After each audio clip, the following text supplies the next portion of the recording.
May napansin ka na ba? Hindi na kayo madalas magka-chat. Hindi na kayo sabik magkita. Hindi na rin ganoon ka-excited kapag magkasama kayo. At minsan, bigla mo na lang maitatanong sa sarili mo, unti-unti na bang nawawala ang pag-ibig?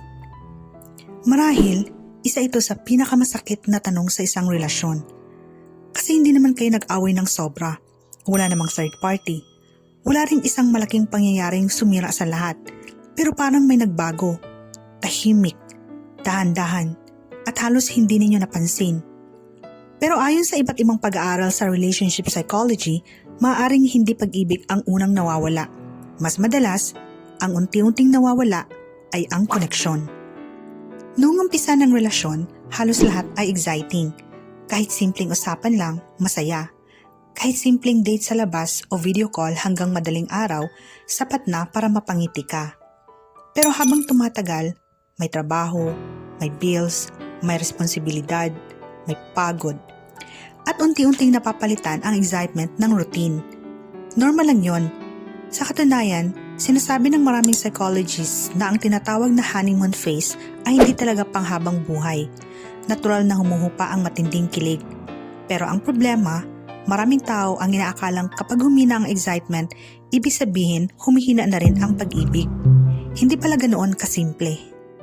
Ang totoong kalaban ng maraming relasyon ay hindi ang pagkawala ng kilig, kundi ang pagkawala ng emotional intimacy. Ano nga ba ang emotional intimacy? Ito yung pakiramdam na ligtas kang maging totoo, na kaya mong sabihin ang iniisip at nararamdaman mo nang hindi natatakot mahusgahan, na may taong handang makinig, umunawa at maging present para sa'yo.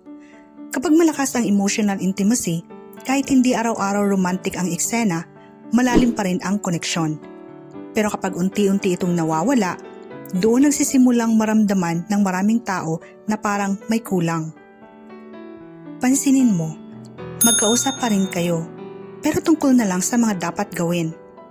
Kumain ka na ba? Bayaran mo na yung bill. Anong oras ka uuwi? Hindi naman nawawala ang communication, pero nawawala ang connection. Hindi na napag-uusapan ang mga pangarap, mga takot, mga iniisip, mga nararamdaman. Parang naging business partners na lang kayo sa buhay, hindi na lovers. Isa pa sa madalas mangyari, nagiging kampante ka. Nung naniligaw pa lang o bagong relasyon pa lang, halos lahat ng effort ginagawa mo. Pero kapag naging komportable na, unti-unti mong iniisip na nandyan naman siya. Hindi na kailangang magsabi ng thank you. Hindi na kailangang magtanong kung kumusta ang araw niya. Hindi na kailangang maglaan ng intentional na oras. At hindi mo namamalayan, unti-unti mo na rin tinitigil ang mga maliliit na bagay na dati namang nagpapalalim ng relasyon. May isa pang mahalagang punto na lumabas sa maraming research. Hindi lahat ng taong tila lumalayo ay tumigil ng magmahal. May mga taong kapag nasasaktan, mas gustong lumapit. Mayroon namang kapag nasasaktan, mas gustong manahimik. Hindi dahil wala siyang pakialam, kundi dahil ganoon siya natutong protektahan ang sarili. Kapag hindi ito naiintindihan ng magkapareha, madaling isipin na, hindi na niya ako mahal. Kahit ang totoo, magkaiba lang pala kayo ng paraan ng pagharap sa emosyon. Isa ring dahilan kung bakit tila nawawala ang pag-ibig ay ang sama ng loob na hindi kailanman napag-usapan. Hindi naman ito nagsisimula sa isang malaking away.